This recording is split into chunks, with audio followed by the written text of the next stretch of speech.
This is StarTalk.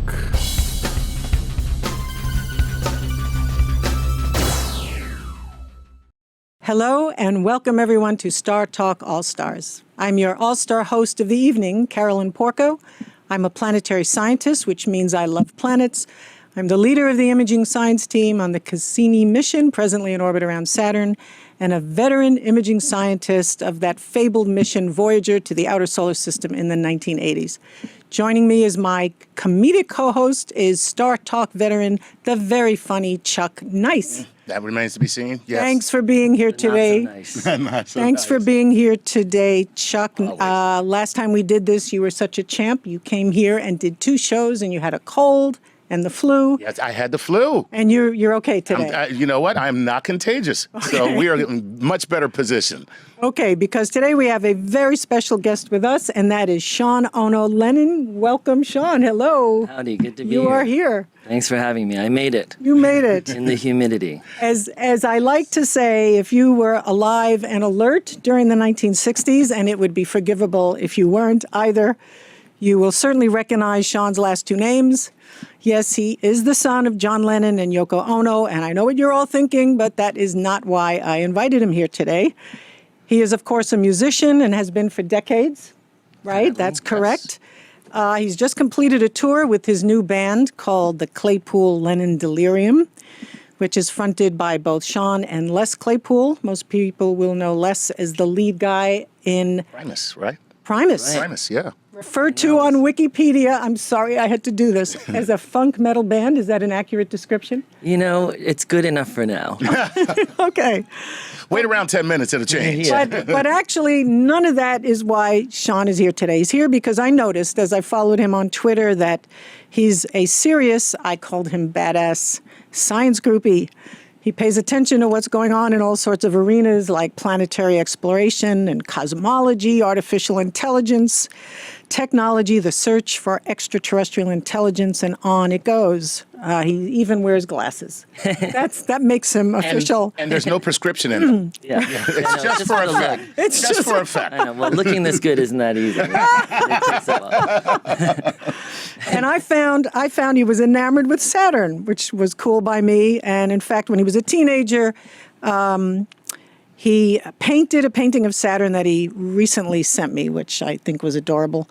And through all of this in the last few months and lots of email exchanges and discussions, I found him to have a really incisive intelligence, a gentle soul, and he's a staunch feminist to boot. So I thought he'd be perfect to have on StarTalk. Thank you. Anyway, it's a delight to have you. I'm really excited to be here, guys. Okay. I'm excited to have you. Okay, so there's so much we could talk about, but I wanted to begin with this. Since you are a science groupie, what is it about science that draws you to it? You didn't become a scientist, although you told me you spent some time at Columbia. You actually went through 3 semesters at Columbia. Well, at one point I was interested in anthropology at Columbia, but then I kind of got distracted by a record deal and all this, and I'm not sure if I regret it, but I just left and went to do music, and I've been doing that ever since. I had a similar experience where I went to Columbia and they said, listen, you can't just be on campus. You actually have to go here. And then I had to leave. Yeah. What do you mean you have to go attend classes, they said? Oh, gee, you didn't know that was part of the contract. Yeah, I'm just like, what a cool campus.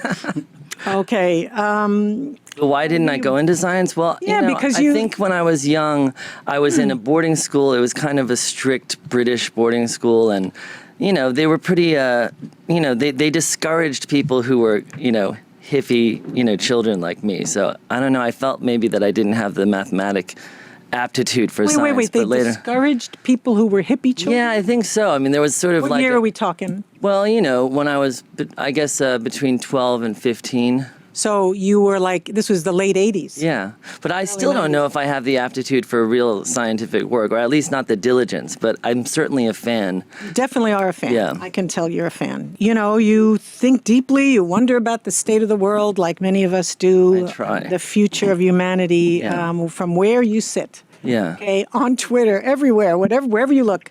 What do you think are the biggest issues? Yeah, well, I think we've all been really concerned recently, and I mean, everyone that I know at least, with the state of the world. I mean, politically, and, environmentally. And I remember growing up, and you've mentioned this before, the movie 2001, it seemed like we might at least be taking trips to the moon and living in some sort of utopic, futuristic society. When I was young, there was a kind of optimism about the future. And I've noticed in the last 10 years that kind of inherent optimism has kind of been replaced by a real pessimism and negativity about, the potential for humans to survive at all. So, and I think that it's concerning because, people tell me, oh, well, there's always been people worried about Armageddon throughout any period of history, but it's the first time I've noticed that scientists sort of unanimously talk about the Anthropocene and the human-caused extinction epoch as something we just sort of have to accept, which in essence means that we're bringing about our own demise, and learning to live in today's world means accepting that demise as a given. Well, I don't know that I'm hearing scientists say this, but it's interesting that you think you're hearing them say that we have to accept it. I think the role that scientists are playing is to illuminate the facts that... No, of course, I agree with you, but the term Anthropocene means human-caused extinction epoch, and so if that's real, which essentially I feel... means it's an epic... Does it mean that that's a foregone conclusion, or does it mean that we have that potential? Because I think the Anthropocene age that we live in shows that we're on the precipice, that we can definitely bring about our own demise, but that it's up to us whether or not that happens. Well, but hold it. I don't think it means. I don't think it means. The term means that we are going to bring about our own demise. The way it just means that we are in a period of geological history now, where humans are an global effect. An effect, right? Yeah, a major effect. But it's not. When you say, Carolyn, that all of those effects are pretty bad, and that's why the assumption is we're going to bring about our own demise. Well, but also, aren't the epochs distinguished by extinctions? Not all of them. I don't think the boundaries are all that way. No.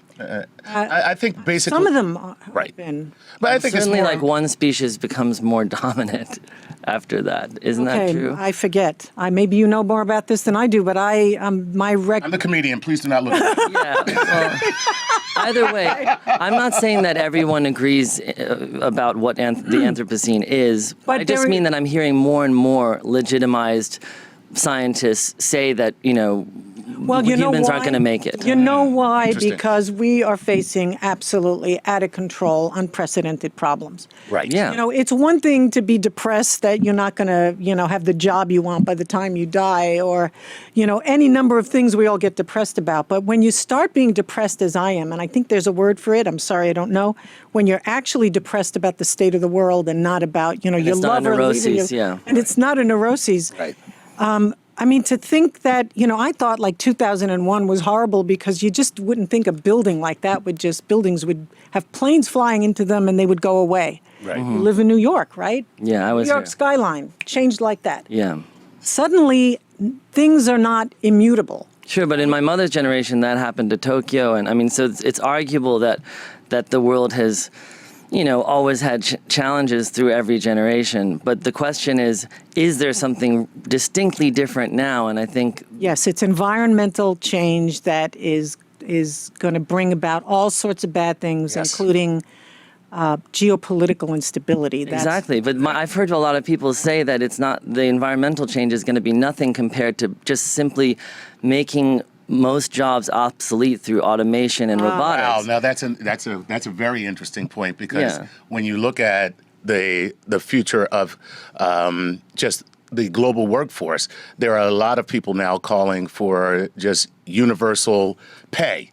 Where you just pay people to be, so that as a means of getting rid of poverty, because we're going to have a huge increase in the amount of poverty globally because of automation. It's hard to anticipate what's going to happen, but even when I go to the airport now and they force you to use the robotic kiosk, I remember the woman was like, "You got to go use it." She was kind of rude to me, and I was like, "Well, wouldn't you prefer you help me? Because these robots are displacing hundreds of people employed in your Did she buy it? field." You're one of them, lady. Yeah, and I was like, why are you so happy about, promoting the use of My these goodness. robots that are replacing you? And she didn't even know what I was talking about. But Poor thing. I do find it ironic, that these kinds of automation are being sort of, forced upon us when we do have a choice. We can still employ people to, work at the airport. But, so I think that's just the beginning of it. But who knows how many jobs could be misplaced by automation.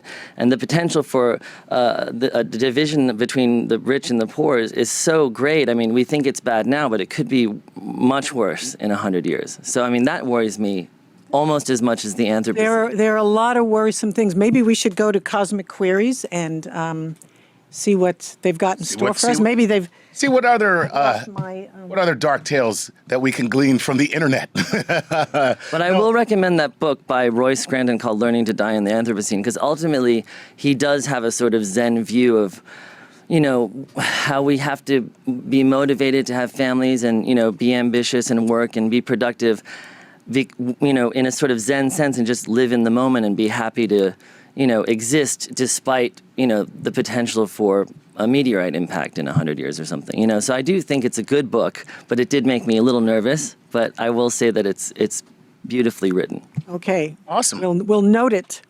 Well, we have queries from all over the internet, whether it's Facebook or Twitter or Instagram or you name it, where people have written their questions to you guys on all of these things that we just talked about and more. So why don't we take our first one, which is from Patreon, a Patreon patron. And for those of you who don't know, if you support us on Patreon financially, we give you precedent. Basically, you have bribed us into reading one of your questions. And we don't mind. We'll admit that. So this is from Nick Sazafransky. Okay, Nick, I hope I got it right. All right. Close, yeah, I'm sure Nick Sazafransky says this. With the Earth adding leap days to the calendar every 4 years, and Carolyn, this is probably more you than... Uh-oh, I'm Here we worried go. already. Are you ready? Are we as human beings moving our perception of the seasons backwards? Or is the hotter temperatures later in the year due to climate change? Okay, so that's a non sequitur. Okay, thank you, because I thought maybe, and listen, Nick, by no means am I going to disparage your question, but the two really aren't related, right? It's pretty interesting, though. It's making me think. Well, but okay, so I don't even know where to go with that. Okay. Well, he said... leap seconds being added is just a way to bring about some kind of accounting of time. Caesar was the first one to do it. Didn't he invent the leap year? You always ask me these questions. Yeah, well, I'll say that it's true. I know, okay, just assert that it's Caesar true. he invented the modern calendar. Yeah, okay. He did. You know who knows a lot about this is Neil. He loves the whole... You know what's really... Loves the calendar. You know what's Loves the very calendar interesting in stuff. terms of the calendar is that you can memorize which months have less than 31 days. If you start with January as F on a piano keyboard, and then the sharps, F sharp, G sharp, and A sharp are the less than 31 day months, and it actually corresponds what, all F the is way January? up. And all the 12 notes correspond exactly to the numbers of days in each month. Oh my God. That's pretty cool. Ooh, It is that's cool. weird. I like it. Okay, but starting with F. F is January? Yes, F would be January, I am going to learn to read music just so I can put that to work in my life. and then C would be I December. like, 30 days has September, April, June, and November. All That's the rest harder are to 31. remember for me as a musician because the piano keyboard's in my head. All right. But it's interesting that it corresponds. I mean, I think this is an interesting segue to the intersection between art and science because, I mean, the diatonic scale was started by Pythagoras. I told you, the we wouldn't have any geometer. trouble with this guy. No, but it's interesting because also there's 7 days of the week. And Monday is Moon Day, Tuesday, lundi, mardi. Mars Day is Tuesday, Mercredi is Wednesday. That's Jeudi Mercury. is Jupiter, right? So they're named after the spheres, and as you know, the diatonic scale was also related to the music of the spheres because in those days they believed that the harmony of the ratios that they found in the octaves, which is, he plucked a string, added a weight, and doubled it, and then a third, was actually the ratios of fifths and thirds that are the diatonic scale. Right. And he thought that corresponded directly, well, not just Pythagoras, but they all did, to the music of the spheres, which was a sort of planetary symphony that was the music of God or something. But I find that to be interesting in that you find these same ratios at least, and Fibonacci can be found in the music scale as well. Are you talking about the golden mean, which I think is the coolest thing? The Greeks used the golden mean. Yeah, exactly. Right. So there are these sort of mathematical connections between music and math. And, I actually, this morning I was trying to think about the topic of, what is the influence of science on art? And I was actually trying to figure out, well, when actually was the separation of science and art? Because I think early on, I mean, if you think about, Babylonians, Egyptians, even Greeks, art and science were totally intertwined, and I think it was probably Is that right? Yeah, of course. Right? Yeah, of course, because mathematicians were musicians, and music was made by a mathematician, and the people that built the pyramids were craftsmen. I would call them scientists because they were masons. They understood, astronomy. Okay. And so what I mean is, I think even all the way up to the Renaissance, scientists were artists, basically. So I'm just trying to wonder, when did the separation happen? Because I think fundamentally it could have been when, I'm just going to take a guess, it could have been when scientists no longer were supported by a benefactor, but you could apply for grant money from the government. I was going to say this. Maybe, but I mean, we only have 2 minutes, Wow, look at that, man. We really got off on it, didn't we? We did. Wow. Sorry to be the wet blanket, but do we need to ask? Sorry, we need to ask some All right, let's get to another question. But that was great. That was fascinating. Well, I did want to tell you one quote. You can edit this out, but No.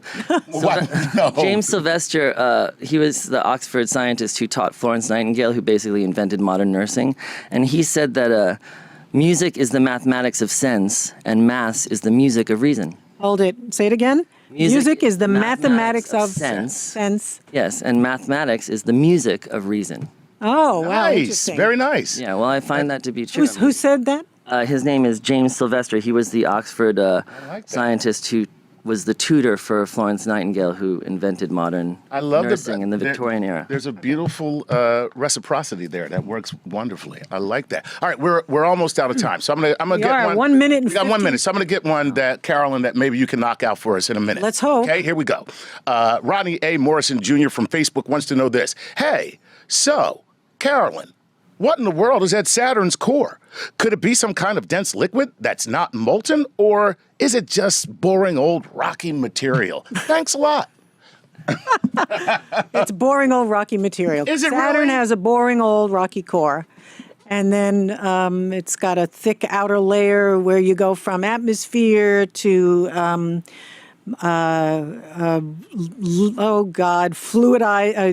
ionized hydrogen, helium, and then you get into metallic hydrogen, and then you go into the core. You go into the core. Is Yeah, that it's plasma? pretty- Is ionized hydrogen just plasma? Yeah, you're too damn smart. Well,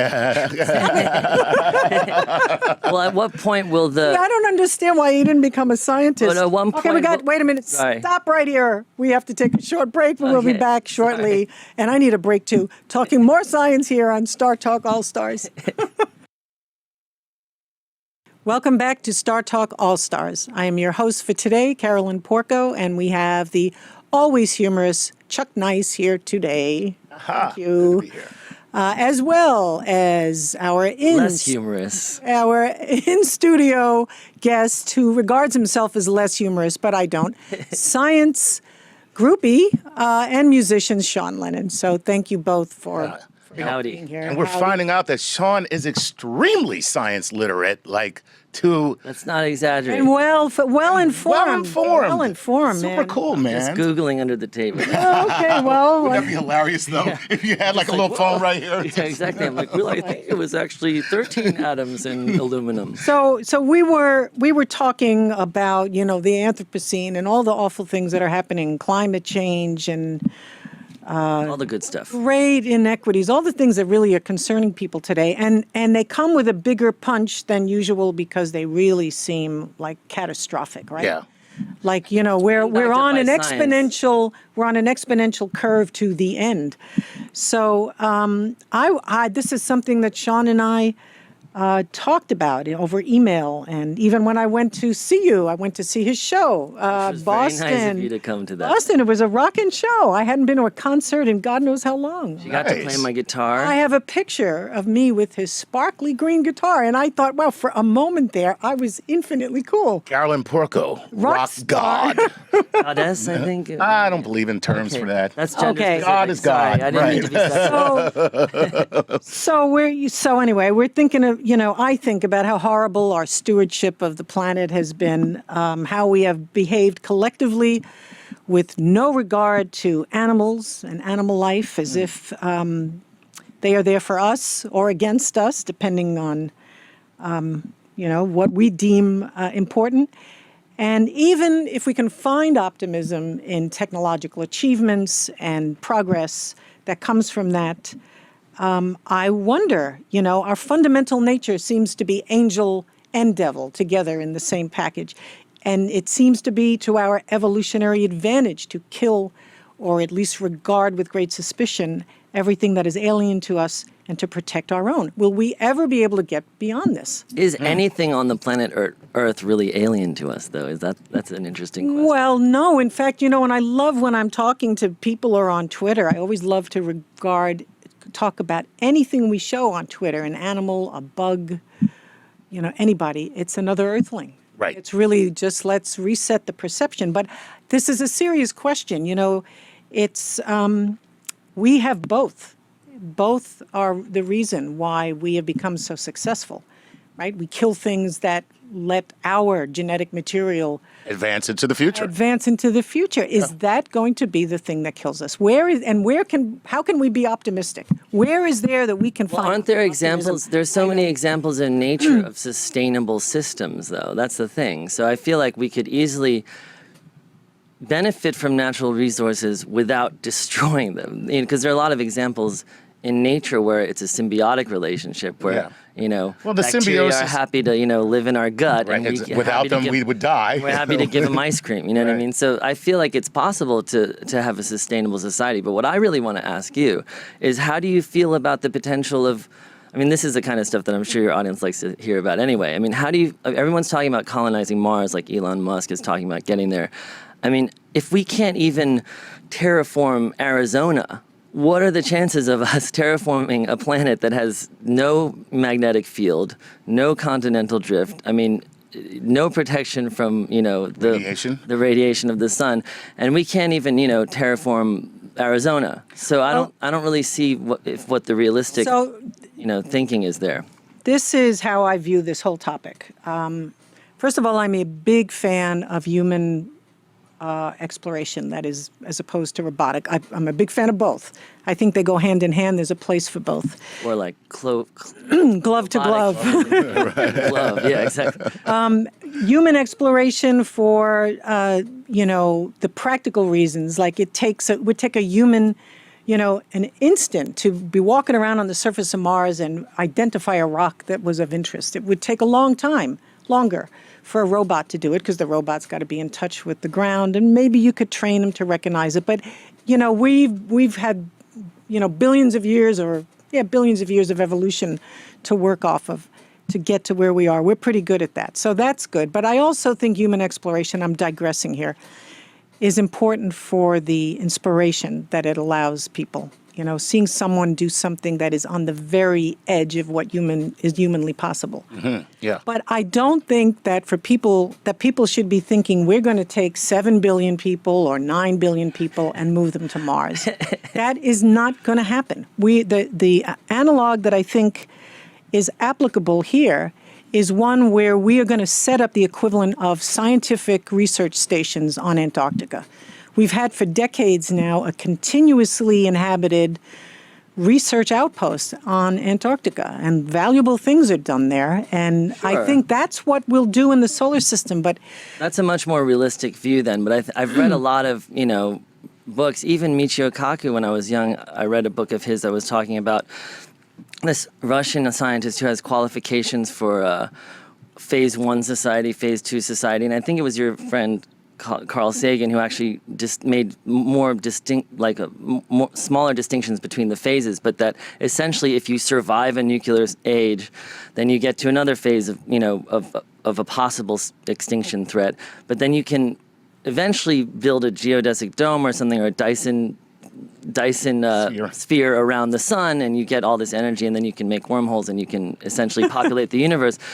I just feel like a lot of people use that kind of theoretical thinking to sort of justify the survival or the optimism that we might survive as a species if we actually populate the solar system or, elsewhere.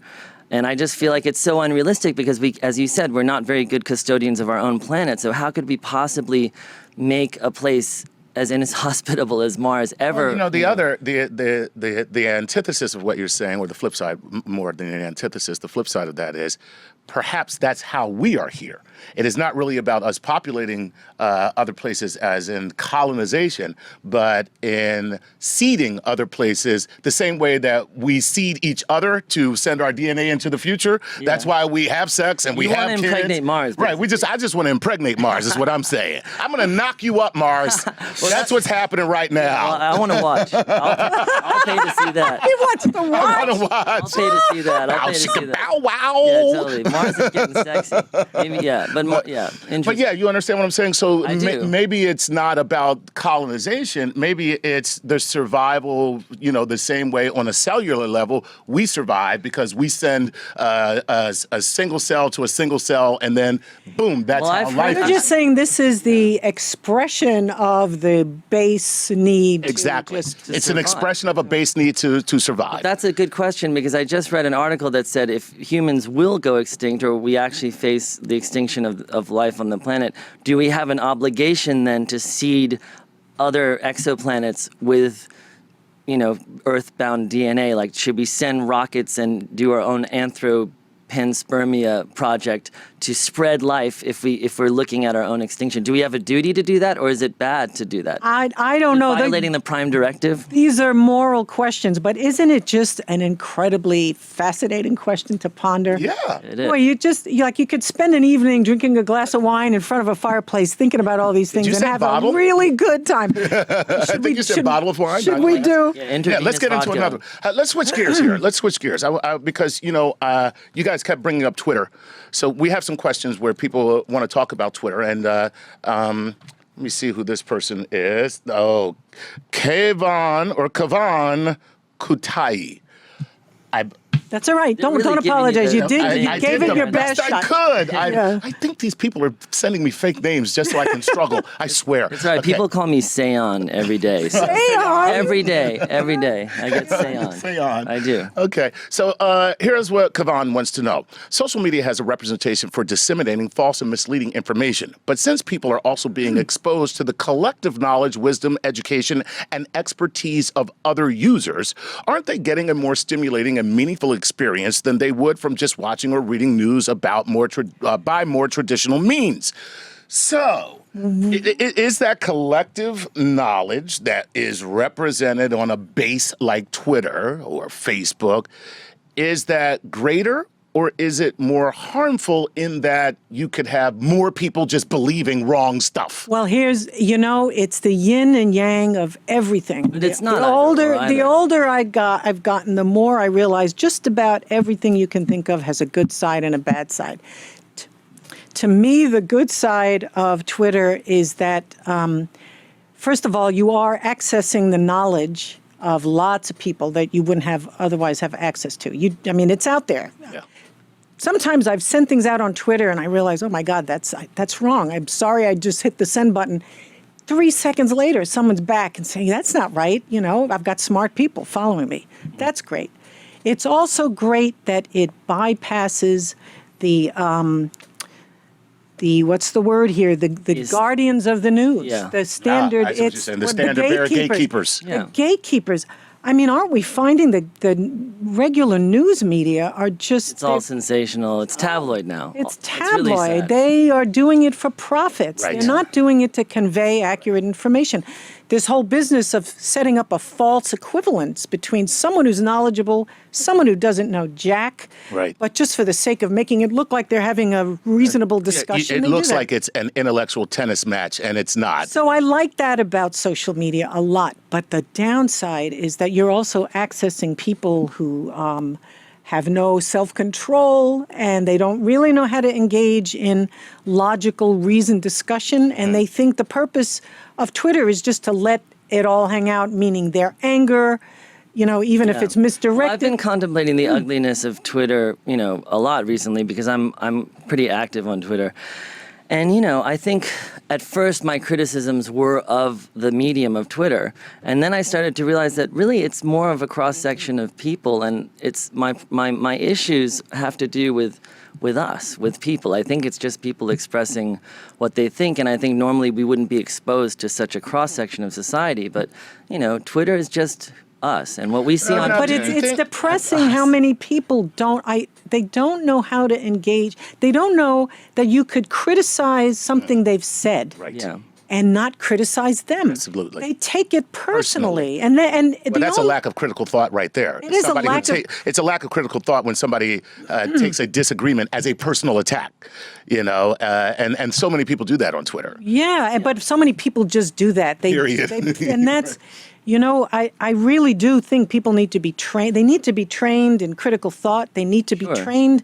People need to be told how to vote. I don't even think people know how to vote. No ad hominem, no straw man arguments. I mean, you know, it's easy to, I mean, these, you know, if you actually spend a little time, you can learn how to debate, you know, with civility. But I think, again, the ugliness of Twitter is just the ugliness of people, and the beauty of Twitter is the beauty of people. So, but I would say the biggest problem to me with social media, since that's, you know, the topic, is that I think a generation of kids are learning how to represent themselves through a two-dimensional Facebook page very well, but they're not learning how to represent themselves to real physical human beings in a relationship with them in a room and in their lives. And I think totally different thing. They're different, Sean. I totally disagree with you. Yeah, no, I'm exactly, joking. exactly. But those are different skills. Right. And, you know, in fact, you can get a very good job being a master of social media these days. You know, yes, I know that. So that's a skill in itself. So do you think that at some point in time in the future that we'll actually have training for people?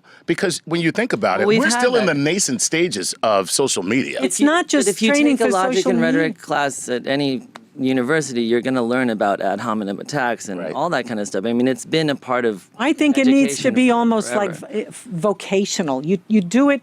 You teach people how to interact with other human beings, and I just don't think we are given enough of that. Well, kind of civility's out of fashion, though. That's the thing. Well, we were saying that. You know, there's no empathy on Twitter. It's not. It's not cool to be compassionate. Sure. I won't tell you it was the election season. I expressed compassion on some topic, and the woman I was having this argument with referred to my response as maudlin, because I actually expressed, you said something nice. I said something. You said something that held compassion. Yeah. Should we take another question, because we're getting to the end of this Maudlin's segment? a good vocabulary word, though, kids. Yes. Absolutely. All right, here we go. Let's go to Josefa Larry from Facebook. Yeah, that was an easy one. Yeah, it was an easy one, right? Okay. Art has evolved through time, incorporating scientific advancements at every step. So maybe in the future, is it possible that animations or visual effects that we see now may be considered a form of primitive, inspiring art? Oh, of course. So, that's kind of like a no-brainer. I think so. Well, I think they're more talking about like the work that you do with your visual imaging. Do you look at that as an art form as well? Oh, I do. Do you understand? I think that was the one thing I did as the leader of the imaging team. You know, I'll speak for myself. I didn't want to do what other people who came before me had done. Mm-hmm. You know, with the images that we were collecting, I wanted to do something different, just to kind of add my mark. And I was always very disappointed. Oh, we have to go. No, it's okay. Go ahead. Finish your point. No, seriously. I was always very disappointed with the way, for example, not to criticize, because the Voyager project was like the best thing that ever happened to me, and I think ever happened to anybody. But I just thought they didn't treat the images as well as they should have. They didn't present them as beautifully as they could have. It was all, get the science out. We're just making pictures for the public because we got it. We have a press conference coming up and we have to do it. Sure. No, that's fascinating. Okay. I want this to be the mechanism that takes the public along for the ride. That's awesome. So we spent a lot of time. I spent a lot of time thinking about how to present the pictures, how to get the colors right, and so on. Self-portrait through the rings of Saturn was such a beautiful classic. My mom is a big fan of that photo. I know, and I loved it.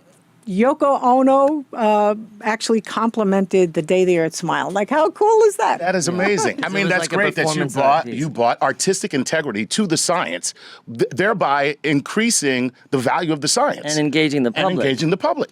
That's fantastic. Well, yeah, thank you. I'm very proud of that. So I guess we are going to have to take a short break, but don't go too far. We'll be right back here on StarTalk All Stars. Hello, and we are back with StarTalk All Stars. I'm Carolyn Porco, your all-star host, with Chuck Nice, my comedic co-host. That's right. Thank you for being here, Chuck. And joining us in person is musician and total science groupie Sean Lennon. Yes. There he is. Badass groupie. That's the most important part. That's right. Badass groupie. Yes. So where do we go from here? Well, one topic we haven't discussed, I feel honor bound and actually interested to get to this topic.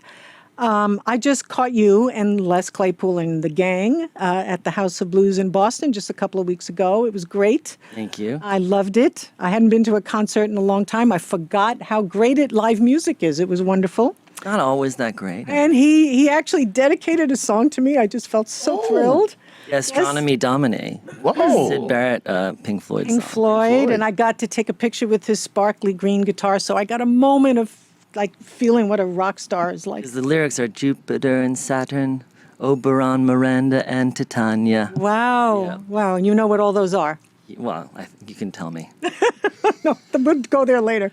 So I want to know, is there something in particular that you feel you like to convey with your music? You write your own, and, just go there. Do you have plans to take it in a different direction? How has it evolved over the years? It's all about you as a musician, and, Yeah, interesting. I mean, And one thing I will ask, I don't want to dwell on this. I promise we wouldn't dwell on things like this. But do you feel almost, is it like a calling because of your heritage, your parents and so on? You felt a calling to be a musician? Did you Yeah. feel almost everyone's expecting me to do that, so that's what I'll do? How did Yeah. that come about? well, I mean, there were several phases to it. The truth is, I was playing music before I was conscious of what a career was or even what the public was. I mean, my introduction to the public kind of came when my dad was murdered because there was just crowds of people outside of the house, and they And suddenly, oh my God, yeah, there's and a they were public out singing there. "Give Peace a Chance" every day. I mean, it was for actually years. They'd always come back on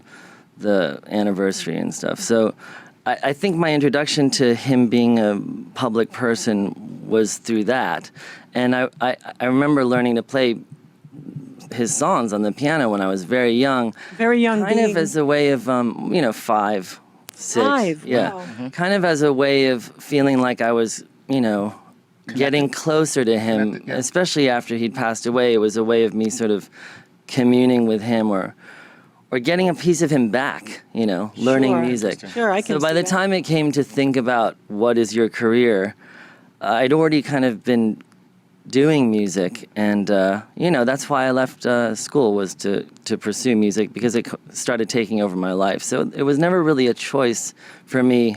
I was kind of thrust into it for personal reasons. But I think That's a calling of sorts. I was going to say, I don't think that's it's a calling. choice for any musician. What you just described, I've heard so many musicians describe the same thing. My brother is a musician, and he went from being a fund manager, Right. okay, and doing that for a while, and then just going, I can't take it anymore. I have to go do this. Yeah. You know what I mean? And Yeah. it's that same thing where it's Yeah. like it's.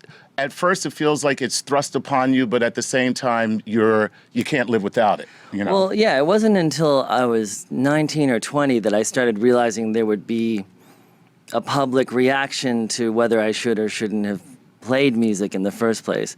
And, it's been a learning process since then. But I mean, most of what I've learned is that I just have to kind of not think so much about how people feel about me being a musician, and just focus on, the work. I imagine you have the canonical burden of a child of a very famous person, right? You're always going to be compared. That must be like so painful and so irritating. And yet you're and I so guess you have- delightful Thanks. No, but I mean, I'm handsome. serious. and handsome.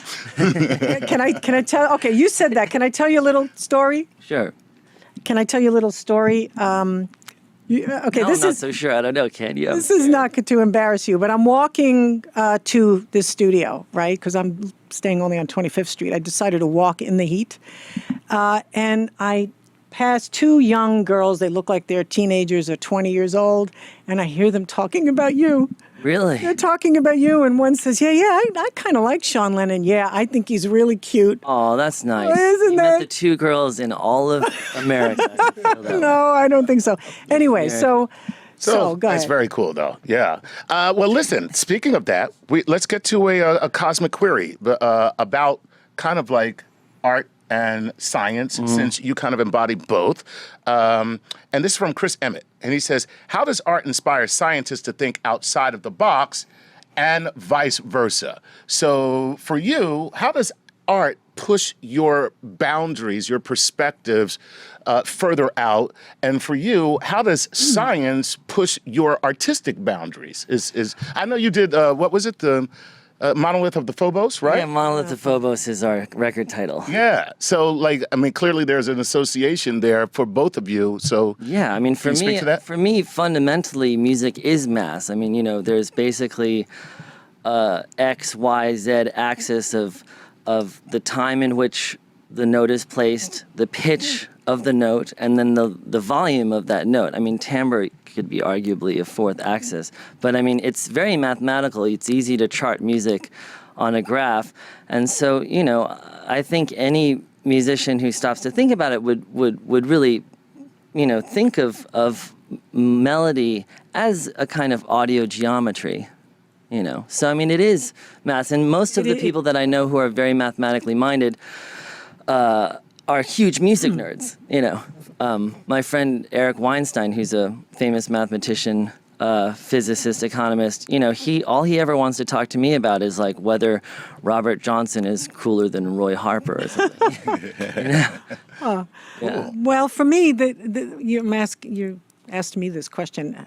I know that I'll just say that I love space art. I love space art. I love what space artists do, the scenes that they create. You need them at NASA, don't you? Because often you have to visualize illustrations that I notice when you can't take a picture of an exoplanet, but NASA releases these sort of illustrated what if we're sitting on Titan or something. Right. Yeah. Yes, but I'm talking about the genuine space artists who just do it for a living, and this is another one of those things I did that I'm very happy I did. I don't think anybody was doing it before I did, but on our Cyclops website that we set up for the public, that is, me and the Cassini imaging team, there's a special section there that is devoted to space artists. Just what the scenes they've depicted of Saturn, or we actually go beyond Saturn, but the rings and Titan.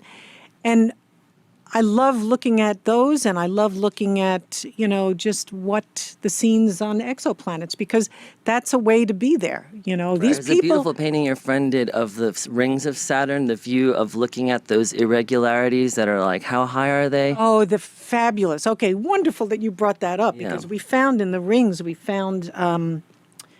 this incredible thing. I mean, the rings are only 30 feet thick. Okay. Right? But they're so wide. They're bigger than the Earth, much bigger, right? I mean, they would fit in from end to end between the Earth and the Moon. yeah, Wow. exactly. So I love, and then we found on the edge of the B ring, and we also That's found thin. a similar thing on the edge of a gap in the outer A ring. We found these mountainous waves of rubble that extend 2 and 3 miles high. Because of the resonance with the moons, right?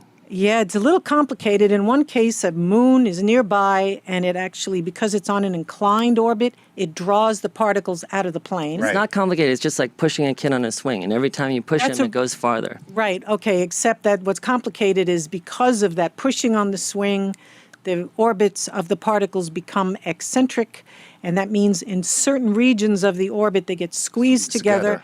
And that has to push them higher. Right. But on the outer edge of the B ring, these rubble piles, these rubble mountains are very irregular looking, but they're high. So imagine this, you've got a sheet of material that's 30 feet thick, something coming out that's miles high. And I've often said in public, And how fast are you spinning? Like 40,000 miles an hour? Or Yeah. something? Right. Yeah. And so you say you'd like to take a craft there one day, but are you just being hyperbolic? Because, I mean, that sounds like a very dangerous place to drive a I don't care. This is just like all in my mind's eye. I'm in Would a it ever be shuttlecraft. possible to actually have a shuttlecraft that close to these spinning Yes. debris Yes. rings? Yes. Really? Yeah. Oh my God, that sounds you like could- some you could serious be- extreme sports to me. You could be over the rings, and if you're really close to the rings would look like they extend to infinity to you effectively. Sure. Because you're so low. And imagine you're flying, and then you come across a wall of rubble that's 2 or 3 miles high. So the artist who did this, I think had heard me say that, and he wanted to paint it. So we went back and forth as to what it should look like. And it's You're in a Chevy Nova. No, I'm kidding. No.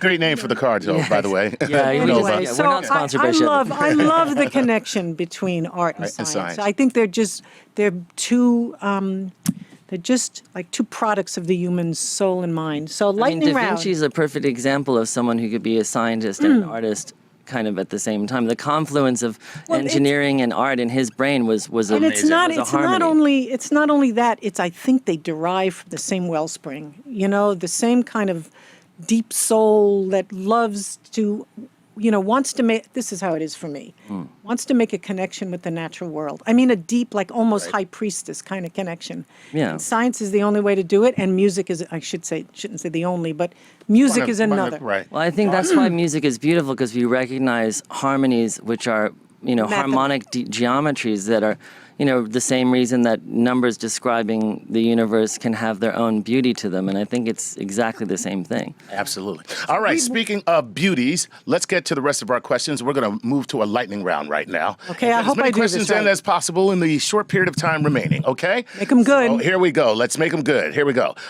This is from Michael Wojitas, who says, do you see how virtual reality and augmented reality can influence art and architecture? Do I see It already how? has. It already has, with very ugly buildings in Germany. Okay. Bing! There we go. John Allen would like to know this. Do you think that social media spreads more misinformation than information is a net gain or loss for our understanding of science? It's impossible to measure. Come on. It's either and, not either or. Ooh, both and. Good, not I like either that. I was or. going to say the same thing. It's going to be a wash. It's a wash. There you go. Boom. Let's move on to David Connolly. David Connolly from Facebook would like to know this. The oceans are expanding, so maybe we should consider returning to the water. Under the sea. That'll take too long, so let's just stay Didn't landlubbers. dolphins return to the water after being a pig-like mammal? Well, yeah, they still breathe air. So, do. hey, They do. okay, let's go to Stephen B., who comes to us from Twitter, who says this. Hi, Carolyn. What would be the social and religious impacts of the discovery of a more advanced alien civilization? Oh my God, catastrophic. It would confirm all of religion. No, I'm kidding. It wouldn't. I don't think it would. It would world peace. Why do they have to be more evolved than us? I mean, just even equals or early hominids. No, but I just would be basic. I think the person is getting to the issue. Like, would we be so freaked out we'd run for cover? Right? Yeah. It would be great. I hope I live to see it. Me too. Great answer. Amen. There you go. This is Saladamian from Instagram, who would like to know this. Do you think that social medias are getting or making people dumb? Oh, what? What? What is it?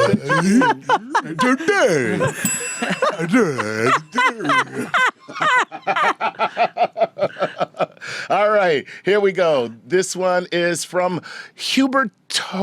Oh, I am not even trying. I'm not trying. I'm sorry. It's Hubert. Humbertogafrost, whatever. He wants to know this. Do you consider cheating to use technology to create arts? This is for both of you. Is technology cheating? No, is a paintbrush cheating? No. I don't know. I'm passing. A guitar's technology, obviously that's not No, cheating. but I mean to have no for human inspirational input into it. I mean, like the Deep Dream bot that made all those weird surrealist Google images. I mean, even Dreambot was programmed by people. So then, Okay. we have yet to have art created by no we one. have to wrap it up. We've got only 9 seconds left. Thank you to all our wonderful listeners for all those great questions. You can get more Star Talk by following us on Twitter at StarTalk Radio. Chuck, where can the people get more of you? My living room. I'll be there this afternoon. Please come by. Come by. No, I'm on Twitter at Chuck Nice Comic, and that's where I interact with most people. Okay, and Sean, I know you are at Sean Ono Lennon because that's where you and I met up. Yep, that's one of the really good things about Twitter for me. And you can find me at Carolyn Porco, all one word. My record company is ChimeraMusic.com, if you're interested in music. Yeah, and go see they can't see you anymore, right? Yeah, the Claypool Lennon Delirium's my band. No, I'm playing in October, and we're about to make another record. So yeah, check us out. Another record, great. Okay, looking forward to that. So thank you, Chuck, for co-hosting tonight, and to our special guest, Sean Lennon, for geeking out with us tonight, even though he doesn't think he geeked out. I am your host, Carolyn Porco. Until next time. This is StarTalk.